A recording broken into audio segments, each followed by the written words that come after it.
Everyone, today we will see about respiration in earthworm. Respiration is the exchange of gases, or respiration is a process in which inhalation and exhalation take place. In different organisms, respiration takes place with the different organs. In some organisms, it is take place with the help of the skin. In some organisms, it is take place with the help of the gills. In some organisms, it is take place with the help of the lung. The respiration which is take place with the help of the skin, that is called as a cutaneous respiration, and which is taking place in the earthworm. Means the exchange of the gases take place with the help of the skin. The intake of the oxygen is taking place with the help of the surface film of the moisture on the body, and then that oxygen is carried by hemoglobin in the blood capillaries of the outer epidermis. Then the hemoglobin of the blood plasma carries oxygen to the different body tissue. Like that, the exchange of the gases take place with the help of the skin, that is the cutaneous respiration, and which is taking place in the earthworm.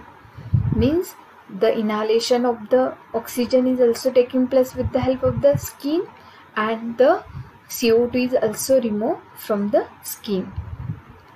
The next system is the excretory system. The excretion is the removal of the nitrogenous waste substance from the body. The nitrogenous waste substance removed by the organism in three forms, that is the urea, uric acid, and the ammonia. Those organisms which expel ammonia is called aminotelic, those uric acid called as a uricotelic, and those expel ammonia is called as a those urea is called as a ureotelic. Generally, in vertebrate, the excretion is take place with the help of the kidney, while the earthworm, it is take place with the help of the nephridia. The nephridia is a unbranched, long, thin coil tube, and which is present all the segments of the body except the first three segments, and according to their position in the body, they are of three types: the septal nephridia, integumentary nephridia, and the pharyngeal nephridia.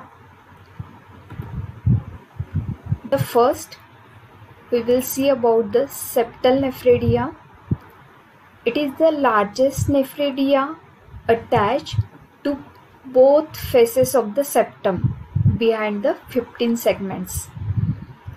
Means which is present at anterior side and as well as at the posterior side of the septum, and which is arranged in a 2 rows. In each rows the number is up to 25. Means in each segment it is up to, in each septum it is up to 80 to 100. It is called as a enteronephric because it carry all the waste material and dumped into the intestine, means within the body, and that's why the septal nephridia is also called as a enteronephric. The septal nephridia is a typical nephridia, and it is divided into the three parts: the nephrostome, body, and the terminal depth. The nephrostome is the funnel shaped structure, and which having the large number of the cilia, and that nephrostome open into the coelom, which having the two lips, the upper lip and the smaller lips. The upper lip is made up from the central cell and the marginal cell, and which are 8 to 10 in number, while the smaller lip is made up from the compact cell. The lip also have a several row of the cilia, and which lead into the narrow neck. The continuous movement of the cilia absorb the nitrogenous waste. The next part is the body. It is a tubular coiled part. This part is called as a body of the nephridia, which having the short straight lobe and the long twist lobe. Again, the short lobe length is 1/2 of the twist lobe.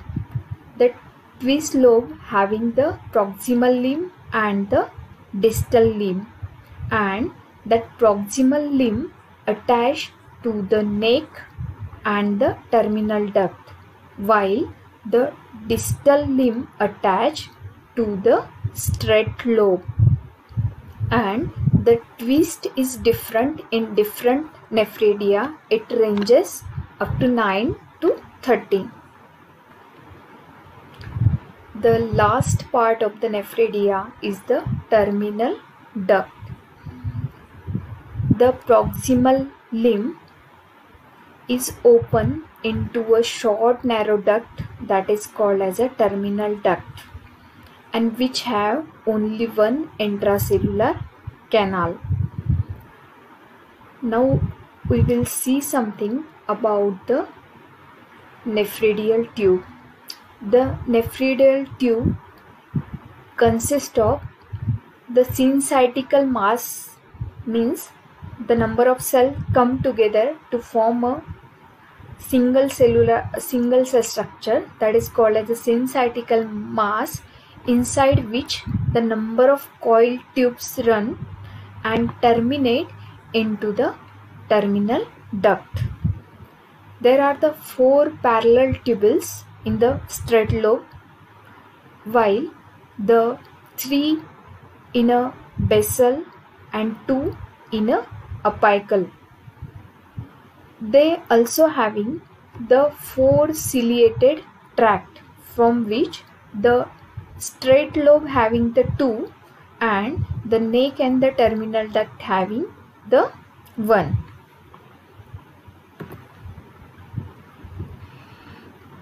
The next type of the nephridia is a pharyngeal nephridia. The pharyngeal nephridia present in a pair, and it is on either side of the esophagus and the pharynx, and it is located in the segment 4, 5 and the 6. It is in pair, and each nephridia having the hundreds of coiled branched tubules without the nephrostomes. The pharyngeal nephridia having only the neck region and the terminal duct. In the pharyngeal nephridia, the nephrostome is absent. The terminal duct of all tubules join to form a common duct, and that common duct open into the pharynx and the buccal cavity. The duct of the 4th and 5th segments open into the pharynx, and the duct of the 6th segment open into the buccal cavity. The next type of the segment is the integumentary nephridia. The integumentary nephridia present in all segments except the first and the second segment. It is present on the body wall, and in each segment it is up to 200 to 250. But in a particular segments, the segments of the 14, 15 and 16, that is called as a clitellum, are rich in number, or have a large number of the integumentary nephridia, and it is more than the 2000, and that's why that part is called as a forest of nephridia. These nephridia also having the neck and the terminal duct. They also don't have the nephrostome, and this duct open at the outer side of the body with the help of the pore that is called as the nephridiopore. And this nephridia is a exonephric nephridia because it expels the nitrogenous waste through the nephridiopore outside the body, and that's why it is called as a exonephric nephridia. The last point is the physiology of the excretion. In this, the septal nephridia are freely embedded in the coelom, and through their terminal duct they open into the septal excretory canal. That septal excretory canal run parallel posteriorly and discharge their waste into the supraintestinal excretory duct. This duct run mid-dorsally and open into the intestine through the sphincter opening.